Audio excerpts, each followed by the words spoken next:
Okay guys, good evening. So आज की इस वीडियो में हम लोग एक नया चीज़ शुरू कर रहे हैं। ऑल्दो आपको लेक्चर 3 दिख रहा है, तो इसके पीछे वाला 2 लेक्चर आपको फिजिक्स ऑफ एप्लीकेशन में मिल जाएगा। वो फ्री लेक्चर बोल के एक कोर्स है, उसमें आपको आप फ्री में एनरोल करके वो बाकी 2 लेक्चर देख सकते हो।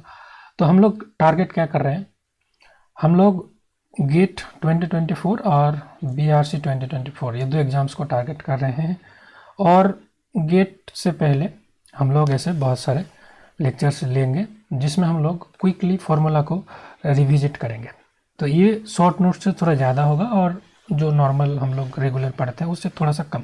तो एक मिड अप्रोच रहेगा इसमें, जिससे आप लोगों का सारे फार्मूला एकदम रिवाइज हो जाए और आप लोग जो प्रॉब्लम्स है गेट में या फिर BRC में अच्छे से एफिशिएंटली सॉल्व कर पाओ। ठीक है, तो ये लेक्चर नंबर 3 है। बाकी पिछले 2 लेक्चर जिसमें आपका फ्रीक्वेंटली यूज्ड वैल्यूज़ हो गया और फ्रीक्वेंटली यूज्ड इंटीग्रेशंस हो गया और mensuration in for 2D figures and 3D figures, ये 2-3 चीज़ें आपके पिछले 2 लेक्चर्स में कवर करा गया है।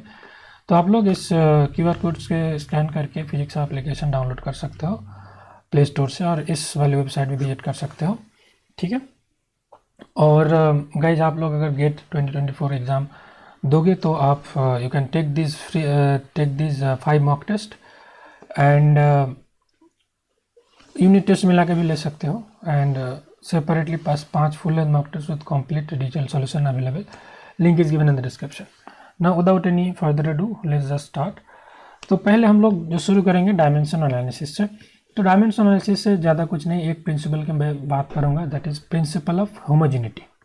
तो ये आप लोगों ने बहुत बार यूज किया है और आप लोगों को ये जानना भी चाहिए, बहुत लोगों को पता भी होगा what is principle of homogeneity. इसके अकॉर्डिंग क्या होता है ना, कोई भी डायमेंशन इक्वेशन होता है उसके हर एक टर्म की जो डायमेंशन है वो सेम होता है। ठीक है, so dimension of each term, dimension of each term in a dimensional equation on both sides, ठीक है ना, इज सेम। ठीक है, ईच टर्म बोल रहा है इसलिए इज लिख रहा हूँ। तो देखो, जैसे मैं एक एग्जांपल लेता हूँ, एक पर्टिकुलर एग्जांपल ले रहा हूँ, y is equals to 80 plus BT²। ऐसा एक इक्वेशन है। अगर ये डायमेंशनली करेक्ट होना चाहिए तो y का जो डायमेंशन होगा 80 का सेम डायमेंशन होगा और BT² का सेम डायमेंशन होगा। अभी मैं आपको बोल देता हूँ कि y का जो डायमेंशन है that is the dimension of length. तो इसके अकॉर्डिंग इसका भी डायमेंशन लेंथ होगा, इसका भी डायमेंशन लेंथ होगा, इसका भी डायमेंशन आपका लेंथ होगा। तो इस इंफॉर्मेशन को यूज करके हम लोग जो अननोन क्वांटिटीज़ हैं, यहाँ पे अननोन क्वांटिटी क्या क्या है, ए है और बी है। टी का हम लोग को पता है, टी इज टाइम। तो ए और बी की जो डायमेंशन है वो हम लोग निकाल सकते हैं। जैसे देखो, ए यहाँ से पता चल रहा है कि ए के जो डायमेंशन होगा वो ऑब्वियसली LT इनवर्स होगा, तभी तो प्रोडक्ट बन के एल आएगा। सिमिलरली बी का जो डायमेंशन होगा वो क्या हो जाएगा, LT⁻²। तो बहुत ही सिंपल चीज़ है जिसे हम लोग क्वेश्चन आसानी से कर सकते हैं। कई बार डायमेंशन एनालिसिस से भी क्वेश्चन बन जाते हैं। अब हम लोग डायरेक्टली इसके बाद वेक्टर्स पे चले जाते हैं। ठीक है, वेक्टर्स में देखो बहुत सारे simple rules and all those things है। तो हम लोग वो क्लास 12 लेवल वाली वो सब चीज़ें अभी नहीं डिस्कस करें, वो आप लोग ऑलरेडी पता है। जो आपको एग्ज़ाम में क्वेश्चन आ सकता है, मान लीजिए 1 मार्क्स के क्वेश्चन आ सकता है कि आपको 2 वेक्टर दे दिया, ठीक है, और दोनों वेक्टर में से एक वेक्टर में कोई कांस्टेंट, अननोन कांस्टेंट डाल दिया, फिर बोलेगा कि इस अननोन कांस्टेंट के कौन से वैल्यू के लिए ये 2 वेक्टर कोलिनियर होगा या फिर कोप्लेनर होगा। इस टाइप का क्वेश्चन आपको देखने को मिल सकता है। तो वो बेसिक जो डेफिनेशन है वो हम लोग 1 बाय 1 देख लेते हैं। पहला वाला जो हम लोग करेंगे, कोलिनियर। अगर 2 वेक्टर है आपके पास, लेट्स से वेक्टर ए है और वेक्टर बी है, ये 2 वेक्टर कब कोलिनियर होंगे? को मतलब एक, ठीक है, कोएड स्कूल का नाम सुना है आपने। को मतलब एक जैसा, कोलिनियर मतलब एक ही लाइन पे। मान लो आपका एक ही लाइन पे अगर 2 वेक्टर है, मतलब कैसा हो सकता है सिचुएशन, अगर आप ऐसे एक लाइन कंसिडर करोगे तो मतलब यहाँ से लेके यहाँ तक लेट्स से मैंने इसको बोला ए, और यहाँ से लेके यहाँ तक मैंने इसको बोला बी, तो इन दोनों के बीच एंगल कितना है? ऑब्वियसली 0 डिग्री, ठीक है ना। तो दो वेक्टर ए और बी कोलिनियर होने का कंडीशन क्या है कि इसका जो क्रॉस प्रोडक्ट होगा, क्रॉस प्रोडक्ट में क्या आता है, ए बी साइन थीटा आता है। साइन 0 का वैल्यू क्या आता है? 0। तो अगर आपका ए क्रॉस बी का वैल्यू 0 आ गया, हम लोग बोल सकते हैं कि ए और बी कोलिनियर है। ये पहला वाला चीज़ है। दूसरा वाला हम लोग करेंगे एक स्केलर ट्रिपल प्रोडक्ट, ठीक है ना। इसके ऊपर क्वेश्चन आते हैं। स्केलर ट्रिपल प्रोडक्ट का डेफिनेशन जानना बहुत ही जरूरी है। स्केलर ट्रिपल प्रोडक्ट मतलब अल्टीमेटली जो प्रोडक्ट आएगा वो एक स्केलर होगा। ट्रिपल मतलब 3 वेक्टर्स होंगे। तो स्केलर ट्रिपल प्रोडक्ट 3 वेक्टर्स के लिए डिफाइन किया जाता है, ए बी और सी के। तो scalar triple product of A B C it is defined by A dot B cross C. अब इसका वैल्यू आप मैनुअली निकाल सकते हो। तो इसका वैल्यू कैसे दिया जाता है, आप डायरेक्टली इसका अगर निकालोगे तो पहले ए के कंपोनेंट्स आप लिख लो, a1 a2 a3, ठीक है। This are the X Y Z component of this vector A. Then you write the components of B, b1 b2 b3। Then you write the component of C, c1 c2 c3। इसको हम लोग ऐसे भी लिख सकते हैं with in third bracket a b c। अब देखो ए डॉट बी क्रॉस सी जो है, इसके और भी कई फॉर्म हो सकता है। आप ऐसे एक साइक्लिक रोटेशन कंसिडर कर सकते हो ए बी और सी का, ठीक है। तो देखो ए डॉट बी क्रॉस सी, आपने यहाँ से शुरू किया, इन दोनों वेक्टर का क्रॉस प्रोडक्ट था। अब बी से शुरू करोगे अगर तो क्या आएगा, B dot C cross A. मेरा तो गला थोड़ा सा खराब है गाइस, सॉरी फॉर दैट। फिर आप सी से अगर शुरू करोगे तो वो क्या हो जाएगा, C dot A cross B. इन तीनों स्केलर ट्रिपल प्रोडक्ट का वैल्यू सेम होगा। अगर हम लोग इस वाले नोटेशन में अगर लिखना चाहे तो इसको क्या लिखेंगे, ए बी सी। इसको क्या लिखेंगे, बी सी ए। इसको क्या लिखेंगे, सी ए बी। हम लोग इसको ऐसे लिख रहे हैं, पढ़ेंगे कैसे, will read it like this, scalar triple product of C A B, scalar triple product of B C A, scalar triple product of A B C, ठीक है। अब ये A dot B cross C है scalar triple product, ये physically क्या denote करता है, ये बेसिकली अगर आप एक पैरेललोग्राम ड्रॉ करो, ठीक है। Let's say I am drawing a parallelogram, कुछ इस टाइप का एक पैरेललोग्राम है। For the time being imagine like this, ये रेड लेना सही रहता है,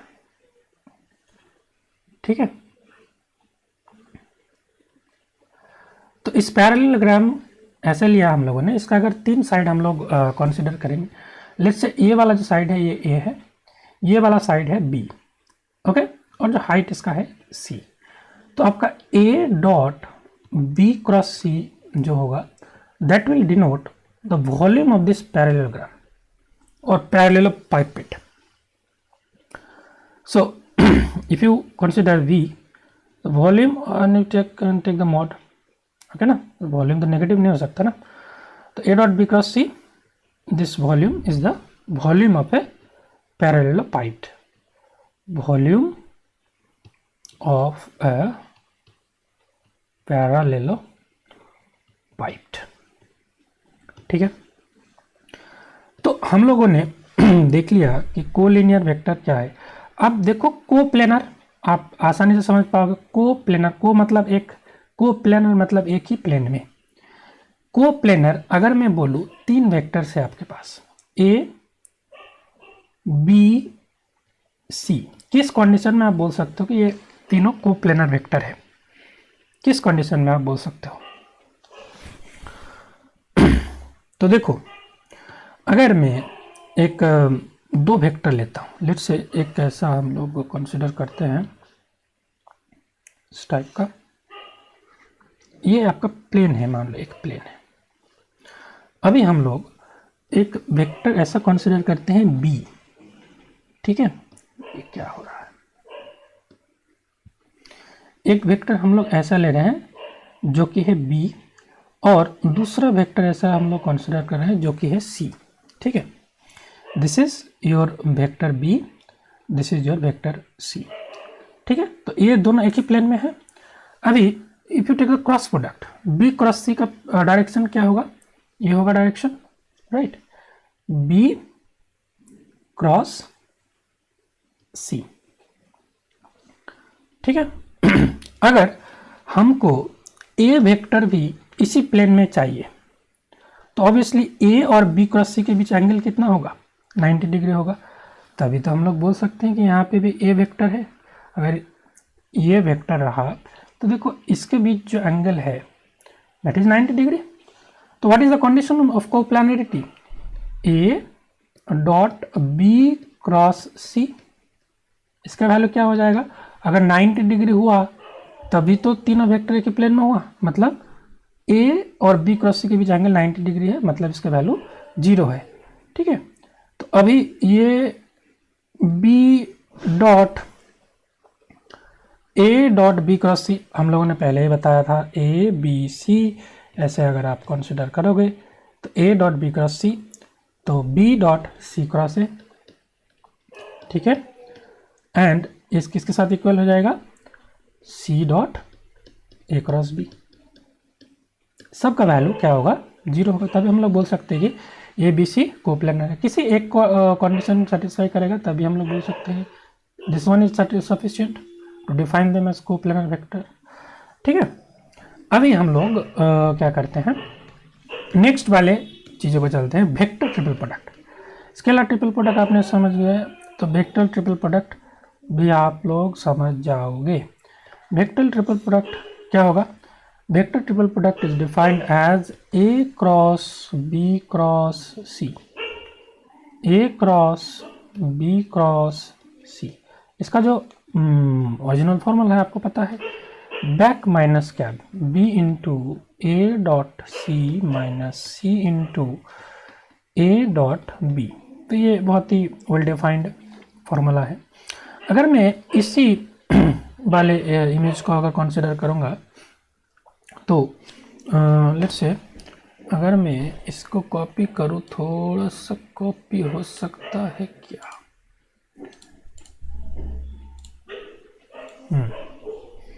ठीक है। अब देखो अगर मैं कुछ ऐसा करूँ, b क्रॉस c, ये वाला जो वेक्टर है ये इस कुछ इस टाइप का है, b क्रॉस c। ठीक है, अगर लेट्स से मैं यहाँ पे एक और वेक्टर कंसिडर करता हूँ, a वेक्टर में यहाँ पे कंसिडर करता हूँ। ठीक है, b और c इस प्लेन में है। अगर a वेक्टर ऐसे हुआ तो ऑब्वियसली जो हमारा a cross b cross c है वो कहाँ पे आएगा, वो यहाँ पे आएगा ना, a cross b cross c। ठीक है, दोनों पिक्चर में डिफरेंस है गाइस, थोड़ा सा नोटिस करना, क्योंकि ये यहाँ पे है तो इसके परपेंडिकुलर होगा डायरेक्शन ना क्रॉस प्रोडक्ट का, मतलब एक वेक्टर है ये दूसरा वेक्टर है, तो इसका जो क्रॉस प्रोडक्ट होगा ऑब्वियसली इन दोनों वेक्टर्स के परपेंडिकुलर होंगे। प्रीवियसली b और c के क्रॉस प्रोडक्ट भी b और c का परपेंडिकुलर था। ठीक है, तो इसका भी एक रूल है जो कि है a cross b cross c sir plus b cross c cross a plus c cross a cross b। इसका वैल्यू जो होता है वो होता है 0। तो ये वाला आइडेंटिटी एग्जाम में काम आ सकता है। अभी हम लोग नेक्स्ट चीज पे चलते हैं। ठीक है, ग्रेडियंट, ग्रेडियंट क्या होता है, gradient is defined for a particular scalar function. अगर आपका एक स्केलर फंक्शन फाई गिवन है तो उसका ग्रेडियंट डिफाइन होता है ग्रेड फाई। देखो phi itself is a scalar, but the gradient will become a vector. Okay, so gradient of a scalar function is a vector. और यह किसी भी डायरेक्शन में चेंज को दर्शाता है। मतलब अगर मैं let's say consider a surface, ये एक सरफेस है, ये ना फाई, इसके किसी पर्टिकुलर पॉइंट पे अगर मैं एक नॉर्मल ड्रॉ करता हूं तो वो हो जाएगा आपका ग्रेड ऑफ फाई। अगर मैं लेट्स से किसी एक particular point X Y Z इसमें ये परपेंडिकुलर ड्रॉ करता हूं तो will call it grad phi at X Y Z. ठीक है, अगर मुझे इसी डायरेक्शन पे एक यूनिट वेक्टर निकालना है लेट्स से एन कैप, तो क्या करोगे, इस डायरेक्शन में वेक्टर का वैल्यू होता है, वेक्टर का वैल्यू है ग्रेड फाई। ठीक है, तो इसको मैग्नीट्यूड से अगर डिवाइड कर दोगे तो ये वाला डायरेक्शन मिल जाएगा। और अगर आपको एक पर्टिकुलर पॉइंट पे चाहिए तो यहाँ पे एक्स वाई जी का वैल्यू बिठा दो। ठीक है, तो ये हो गया। तो आप देख सकते हो, आप अगर यहाँ पे एक टेंजेंट ड्रॉ करते हो इस पॉइंट पे तो ऑब्वियसली ये वाला जो एंगल बनेगा that will be your 90 degree. So this grad phi is perpendicular to the tangent drawn at this point X Y Z. Okay, इसी प्रसंग में एक चीज हम लोग डिस्कस कर लेते हैं that is called directional derivative. नाम से आपको पता चलता है डायरेक्शनल डेरिवेटिव्स क्या है, मतलब आप डेरिवेटिव निकाल रहे हो एक पर्टिकुलर डायरेक्शन पे। इससे पहले मैं एक चीज़ बता देता हूँ, अगर आपके पास एक वेक्टर है, ठीक है, आपका वेक्टर ऐसा कुछ दिख रहा है, ए वेक्टर है, लेट्स से वेक्टर ए है, आप अगर किसी एक पर्टिकुलर डायरेक्शन में इसका कंपोनेंट निकालना चाहते हो, लेट्स से ये कोई पर्टिकुलर आर्बिट्रेरी डायरेक्शन है एन का, तो आप क्या करते हो, आप करते हो जिस डायरेक्शन में निकालना है उसके डायरेक्शन यूनिट वेक्टर के साथ आप डॉट प्रोडक्ट लेते हो। This is basically gives you the projection of this vector along this direction. So directional derivative में क्या होता है, हम लोग ये जो ग्रेड फाई मिला इसका प्रोजेक्शन लेते हैं एक पर्टिकुलर डायरेक्शन पे। तो मान लो ए ग्रेड फाई है, अगर एक पर्टिकुलर वेक्टर ए के डायरेक्शन में अगर डायरेक्शनल डेरिवेटिव लेना है, सो आप कैसे लिखोगे, the component of grad phi, ठीक है, in the direction of vector A. Let's say क्या करोगे, इसमें हम लोग क्या किए थे, यूनिट वेक्टर के साथ डॉट प्रोडक्ट लिए थे। तो ऑब्वियसली यहाँ पे भी हम लोगों को इस वेक्टर का डायरेक्शनल डेरिवेटिव निकालना है ए के डायरेक्शन में, तो हम लोग ए के साथ इसका डॉट प्रोडक्ट लेंगे और यूनिट वेक्टर यहाँ पे हम लोग कंसिडर करेंगे। ठीक है, तो ये हो गया आपका ग्रेड फाई। यूनिट वेक्टर ये मतलब वेक्टर है अपॉन द मैग्नीट्यूड ऑफ ए। देखो मैग्नीट्यूड ऑफ ए को हम लोग देखो बहुत बार एग्जाम में इसको आप ऐसे लिख सकते हो, विदाउट वेक्टर से आप लिखो, मतलब ये मैग्नीट्यूड को शो करता है। ठीक है, और कई बार होता है ना, अगर वेक्टर साइन नहीं दिया हो बट ये ऐसे बोल्ड में लिखा हो तब भी समझ जाना कि वेक्टर को डिनोट कर रहा है। ठीक है, अभी एक चीज हम लोग डिस्कस करेंगे that is very important, tangent plane and normal to the surface. ठीक है, tangent plane and normal to the level surface, ये वाला टॉपिक जो है ना एग्जाम में कई बार आ चुका है। तो क्या है कि हम लोगों के पास एक लेट्स से एक लेवल सरफेस है, कुछ ऐसा सरफेस है। अब इसकी एक पर्टिकुलर पॉइंट पे आप तो देखने ये जो टेंजेंट है, टेंजेंट लाइन तो आप समझ गए, टेंजेंट लाइन तो ऐसा होगा, टेंजेंट प्लेन कैसा होगा, बेसिकली इसके ऊपर एक प्लेन, मतलब ऐसा आप सोचो एक बोल है, बोल के ऊपर आप एक ऐसा फ्लैट कुछ रख दिए, कार्डबोर्ड रख दिए, तो वो टेंजेंट प्लेन बन गया ना। टेंजेंट लाइन आपका एक लाइन होगा 1D चीज़, टेंजेंट प्लेन आप कंसिडर कर रहे हो तो वो 2 डायमेंशनल स्ट्रक्चर बन गया। तो हम लोग अगर इसको ड्रॉ करने की कोशिश करें तो कुछ आप ऐसे समझ सकते हो, my drawing is not good but I am trying my best to keep the physics at least correct. देखो ड्राइंग कैसे भी हो, फिजिक्स गलत नहीं होना चाहिए, मैथमेटिक्स गलत नहीं होना चाहिए। तो देखो इस टाइप का हम लोग प्लेन कंसिडर कर रहे हैं। सो इमेजिन कि इस पॉइंट पे ये प्लेन लाई कर रहा है ऐसे ऐसे, ठीक है। तो अगर मैं मानूं कि इस वेक्टर के जो कोऑर्डिनेट है और पोजीशन वेक्टर बोल लो, पॉइंट P है, तो आप इस प्लेन की इक्वेशन को कैसे निकालोगे? तो अगर let's say this surface is phi, तो हम लोगों ने पहले ही देखा है कि अगर फाई है तो इस पर्टिकुलर पॉइंट पे अगर मैं एक परपेंडिकुलर ड्रॉ करता हूं तो this will give you grad phi, right.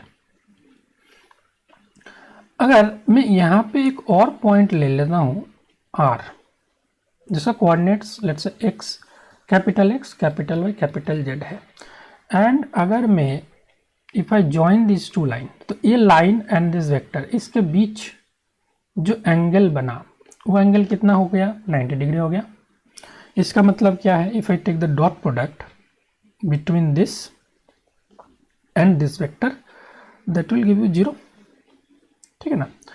ये आपका लेट्स से हम लोग जो लेवल सरफेस है उसको लिख रहे हैं phi of X Y Z, this is equal to some constant C. तो इस टेंजेंट प्लेन का इक्वेशन हम लोगों को निकालना है, तो ये वाला कंडीशन हम लोग यूज करेंगे।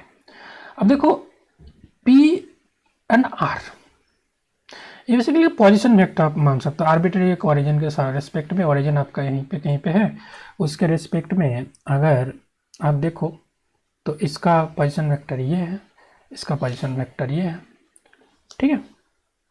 तो अगर आप ऐसे सोचोगे ये ओरिजिन है, तो इसका जो पोजीशन वेक्टर है इसको आप स्मॉल r लिख सकते हो और इसको हम लोग कैपिटल R लिख लें, ठीक है। तो ये वाला जो होगा ऑब्वियसली क्या होगा? Capital R minus small r होगा ना। तो हम लोग कंडीशन को क्या बोल सकते हैं? ऐसा बोल सकते हैं जो capital R minus small r है एक वेक्टर, इसके साथ अगर हम लोग जो डॉट प्रोडक्ट ले रहे हैं ग्रेड फाई की, तो ये 0 होना चाहिए। अब R माइनस R ये वेक्टर कैसे निकालते हो? कोऑर्डिनेट्स दे रखा है तो इसका डिफरेंस से ही आपको ये R माइनस R मिल जाएगा। तो R माइनस R क्या हो जाएगा? X capital X minus small x, ठीक है, I cap plus capital Y minus small y J cap plus capital Z minus small z K cap. इस टाइप का आएगा ना R माइनस R वेक्टर। अब जब ग्रेड फाई के साथ आप डॉट प्रोडक्ट लोगे तो यहाँ पे आपको del phi by del X आ जाएगा, एक्स कैप डॉट प्रोडक्ट से 1 हो गया ना, plus y minus Y del phi del Y z minus z del phi del z equals to 0. So this is the equation of tangent at the point P. अगर किसी और point पे आप tangent plane draw करोगे तो equation change हो जाएगा, ठीक है ना। और यहाँ पे small x small y small z ये सब चीज़ चेंज हो जाएगा, ठीक है ना। तो इस टाइप से आप लोग ये सब प्रॉब्लम को टैकल कर सकते हो। कभी हम लोग प्रॉब्लम सॉल्व करेंगे तब इस चीज़ को और डिटेल में हम लोग देखेंगे। अभी आगे बढ़ते हैं। डाइवर्जेंस ये वाला बहुत ही अच्छा टॉपिक है। डाइवर्जेंस क्या होता है? डाइवर्जेंस सिंपल आपको अगर समझना है तो आप जो आपका टैप रहता है, पानी जिसके थ्रू आता है, ठीक है ना, टैप के थ्रू पानी आता है, ठीक है ना, पानी निकलता है। मान लो आपका यहाँ पे बेसिन है, ये वाला आपका बेसिन है, तो पानी सीधा यहाँ पे गिरता है, ठीक है ना, उसके बाद ऐसे फ्लो होता है। तो डाइवर्जेंस का अगर डेफिनेशन बोलूँ तो थोड़ा सा आप लोग समझने में आसानी होगा, फिर हम लोग इस पार्ट प्रैक्टिकल एग्जाम्पल से समझेंगे। सो डाइवर्जेंस किसका डिफाइन होता है, देखो ग्रेडियंट स्केलर का डिफाइन होता है, डाइवर्जेंस डिफाइन होता है वेक्टर का। So divergence of any vector v at any point, कोई भी एक पॉइंट पे लेट्स से p, इसका कोऑर्डिनेट है x y g, is defined as the outward flow, outward flux of the vector v per unit volume enclosed by an infinitesimal closed surface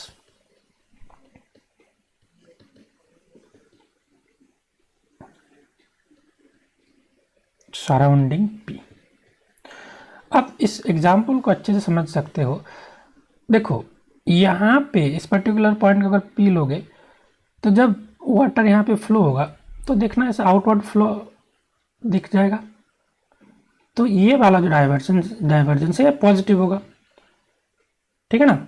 अब मान लो यहाँ पे सिंक है, मतलब यहाँ पे एक होल है जिसके थ्रू पानी बाहर जा रहा है, तो यहाँ इस केस में क्या होगा, यहाँ पे पानी ऐसे करके जाएगा, तो एक पर्टिकुलर पॉइंट के इसमें इनवर्ड हो रहा है ना, तो ये नेगेटिव डाइवर्जेंस है, ये पॉजिटिव डाइवर्जेंस, नेगेटिव डाइवर्जेंस। अब मान लो आपका बेसिन बहुत बड़ा है, बेसिन जहाँ पे पानी गिर रहा है उसका आप थोड़ा बहुत दूर में अगर जाओगे वहाँ पे कांस्टेंट टाइप ऐसे फ्लो हो रहा है, जो ना किसी पर्टिकुलर पॉइंट से निकल रहा है, एक्सपैंड कर रहा है, या ना ही कॉम्प्रेस हो रहा है, मतलब स्ट्रीमलाइन टाइप है, तो वहाँ पे आपका डाइवर्जेंस 0 है। डाइवर्जेंस का मतलब क्या होता है, फैलना, ठीक है।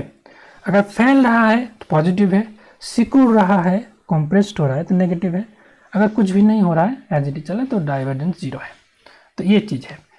तो डाइवर्जेंस अगर आपका ग्रेटर देन 0 हुआ तो इसको क्या बोलेंगे, इसको हम लोग बोलेंगे सोर्स फील्ड। देख सकते हो इसको सोर्स बोलते हैं ना, सोर्स फील्ड। मतलब एक पर्टिकुलर पॉइंट के रेस्पेक्ट में जो वेक्टर लाइन्स होगा वो ऐसे आउटवर्ड डायरेक्शन में जाएगा। अब देखो इस सिंक के केस में ये वाला जो वैल्यू होगा that will be less than 0, ये इसको बोला जाता है सिंक फील्ड। इसमें क्या हो रहा है, एक पर्टिकुलर पॉइंट पे इनवर्ड डायरेक्शन पे फ्लक्स की डायरेक्शन होगा। और एक तीसरा कैटेगरी जो है मैंने जिसको बोला है इक्वल्स टू 0, इसको बोला जाता है सॉलिनॉइडल। ये वाला आपके एग्जाम में पूछता है। इस एक पर्टिकुलर पॉइंट के रेस्पेक्ट में अगर सॉलिनॉइडल फील्ड को आपको दिखाना है तो आप इस टाइप से दिखा सकते हो। सो इसमें क्या है ना, इसमें देख सकते हो देयर इज नो कंप्रेशन और एक्सपेंशन, मीन्स 0 डाइवर्जेंस।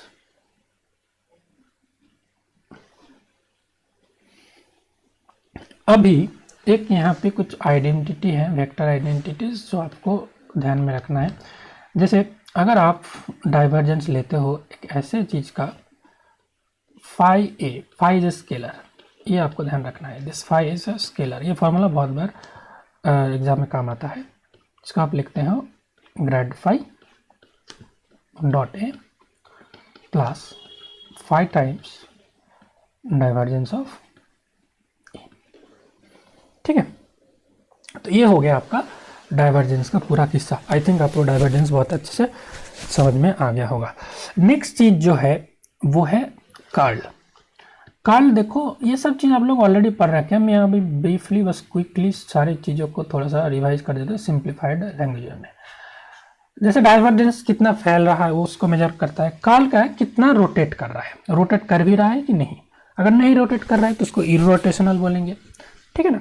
तो curl basically gives you major how much the field, vector field is rotating और नॉट, ठीक। Okay, so curl basically curl gives you the measurement of the rotation of the field. Curl of a vector field is the measurement of rotation vector. And what about the direction? Direction of curl is along the axis of rotation.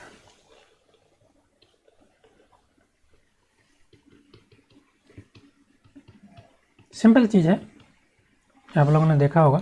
जैसे आप मान लो एक medicine जब लेते थे तो उसके जो क्या बोलते हैं इसको, बंगाली में छिपी बोलते हैं, उसको जब ऐसे घुमाते हो फिर ऊपर उठ जाता है ना, तो वो बेसिकली कर्ल आप क्रिएट कर रहे हो। ठीक है, चलो, तो अगर कर्ल का वैल्यू 0 होता है, इसका मतलब क्या है, कोई रोटेशन नहीं है। नॉन जीरो वैल्यू होगा तभी वो बोलेंगे रोटेशन है। तो कर्ल ऑफ v का 0 हुआ तो हम लोग v को बोलेंगे इरोटेशनल। Irrotational vector. एंड अगर इसका वैल्यू नॉन जीरो है मतलब रोटेशन हो रहा है, सो v is a rotational vector. जब आप लोग ना थोड़ा समझ के पढ़ोगे तो एग्जाम हॉल में कंफ्यूज्ड नहीं होगे।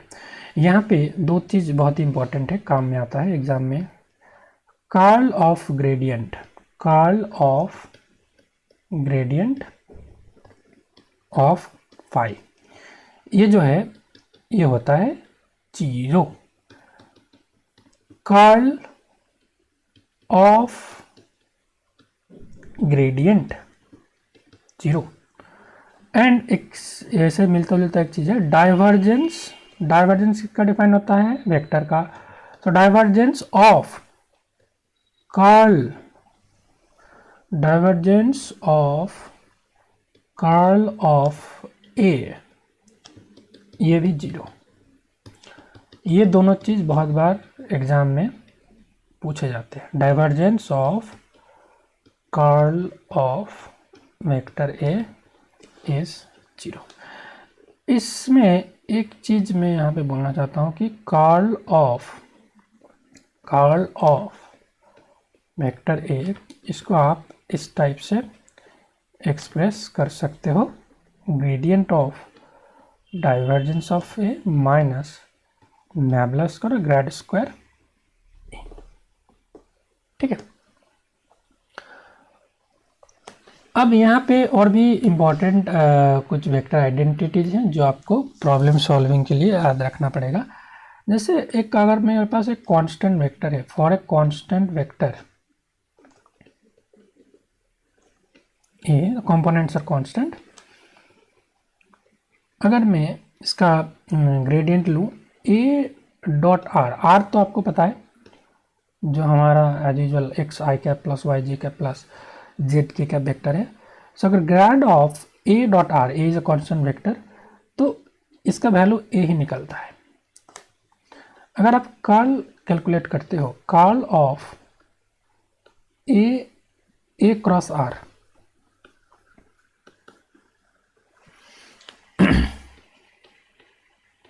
एक बार शायद एग्जाम में आया था तो इसलिए इसने यहाँ पे स्थान मिला इसको 2a। इसके बाद दो और चीज़ आते हैं जो थोड़ा इम्पोर्टेंट है, जो कि है grad r to the power n, n some integer में भी। सो इसको हम लोग लिख सकते हैं n are to the power N minus 2 vector r. देखो अगर वेक्टर आर के टर्म में लिखोगे तो यहाँ पे r to the power N minus 2 आएगा। अगर आप यहाँ पे बस आर के टर्म में लिखोगे, जैसे आर कैप क्या होता है, वेक्टर आर अपॉन आर, तो वेक्टर आर क्या है, आर टाइम्स आर कैप। तो देखो n are to the power N minus two vector r के बदले अगर आप n are to the power N minus one, तब आपको आर कैप लिखना पड़ेगा। तो वो चॉइस इज योर्स, आप जैसे लिखना चाहो वैसा लिख सकते हो। N are to the power N minus one r cap ऐसे भी लिख सकते हो, नो इशू। अब ऐसा है, कैसा है, जब स्क्वायर है तब क्या होगा इसका वैल्यू, तब इसका वैल्यू है n into n plus one. एक याद रखो तभी सफिशिएंट है, ये भी याद रख सकते हो n into n plus one r to the power N minus to.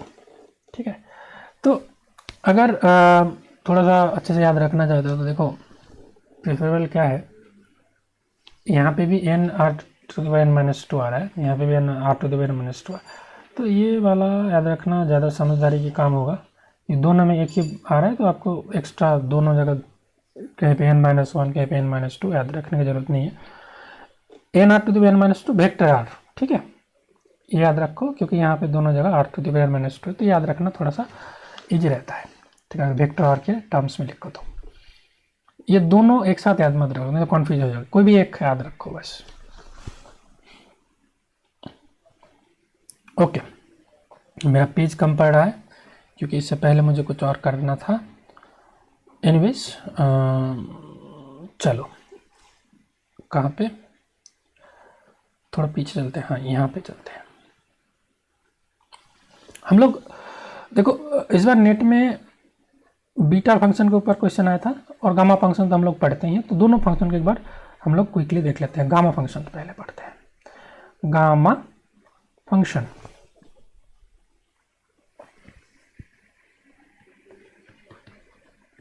Gamma function कैसे डिफाइन होता है? गामा फंक्शन इज डिफाइंड ऐसे, गामा ऑफ एन, ठीक है, इसको हम लोग डिफाइन करते हैं 0 to infinity e to the power minus x to the power n minus one dx। You have to remember that n is greater than 0 here. अब gamma की वैल्यू है, गामा 1 की वैल्यू आप लोगों को पता है, दैट इज 1। गामा हाफ की वैल्यू, ये पॉपुलर वैल्यूज है जो आपको याद रखने चाहिए। Gamma half is nothing but root pi. एक और यहाँ पे इंपॉर्टेंट बार बार यूज में आता है, गामा n प्लस वन, इसका वैल्यू जो हो जाएगा n गामा n, ठीक है। और n गामा n, अब इसको आप n फैक्टोरियल भी लिख सकते हो, ठीक है।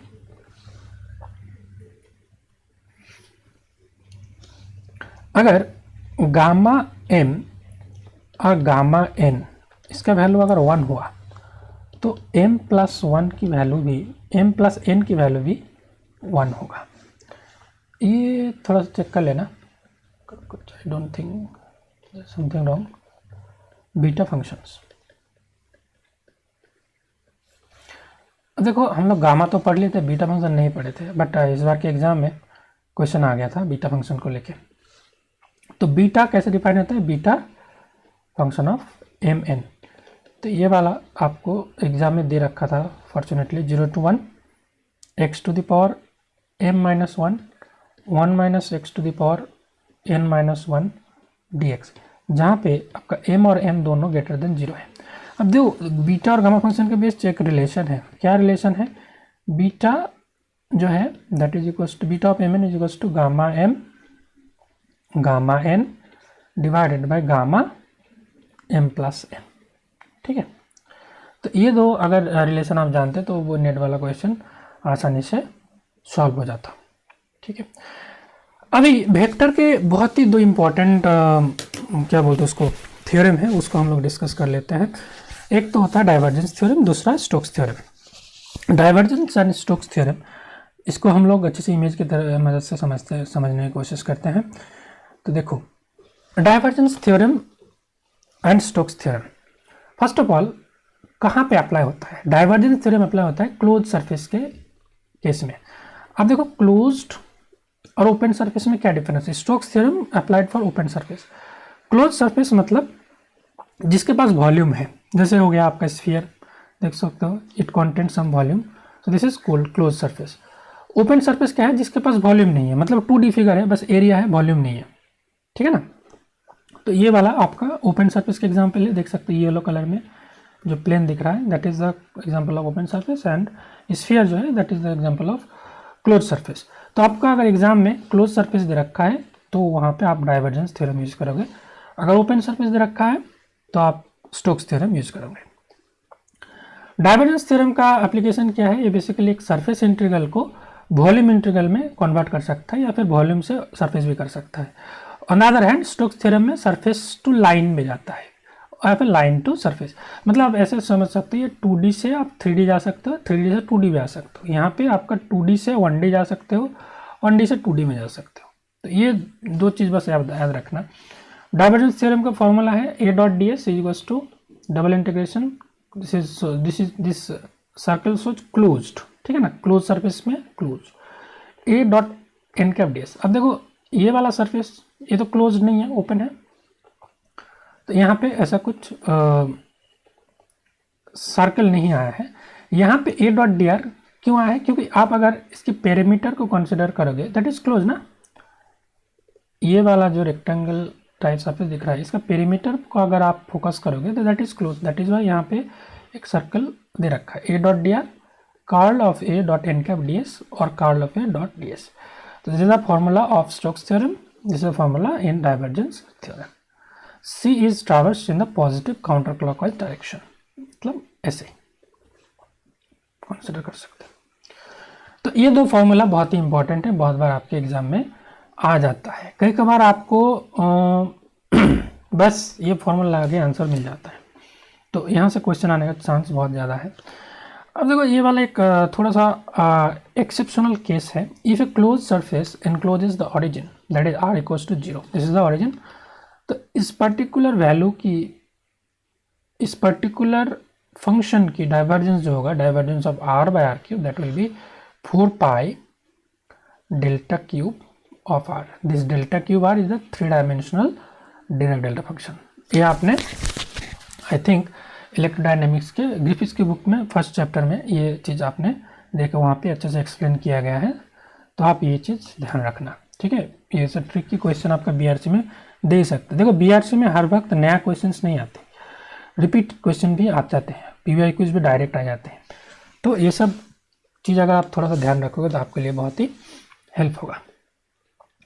कोऑर्डिनेट सिस्टम आज डिस्कस नहीं करते, नेक्स्ट डे पे हम लोग करते हैं, थोड़ा सा मेरी तबीयत भी उतना अच्छा खास नहीं है, तो will discuss the coordinate system in the next day. So I hope you find this lecture useful. और अगर आप गेट के मॉक टेस्ट को लेना चाहते हो तो link is given in the description. आप दो तरीके की टेस्ट सीरीज ले सकते हो, फुल टेस्ट सीरीज ले सकते हो, उसमें यूनिट टेस्ट भी मिलेगा। अगर आप बस फुल लेंथ टेस्ट लेना चाहते हो तब भी आप ले सकते हो। You can visit this website www.physics.in, इसका लिंक मैं डाल दूंगा, तो ये कूपन कोड यूज करके आप ले सकते हो। कंप्लीट डिटेल सॉल्यूशन आपको मिलेगा, आप लैपटॉप मोबाइल कहीं से भी एक्सेस कर सकते हो, कहीं से भी टेस्ट दे सकते हो। और सेपरेट पीडीएफ है आपका सॉल्यूशन के लिए, आप एक बार टेस्ट दे दिए तो उसका सॉल्यूशन आप सेपरेटली एक पीडीएफ में, उसमें क्वेश्चन सॉल्यूशन आंसर की सब कुछ दे रखा है, तो वहाँ से आप देख सकते हो, ठीक है। If you new to this channel please subscribe this channel, don't forget to press the bell icon. आप लोग लाइव करते रहिए तो हम लोग ऐसे इंपॉर्टेंट इन्फॉर्मेटिव वीडियो लाते रहेंगे, ठीक है। Thank you very much, see you in the next video, bye bye, take care.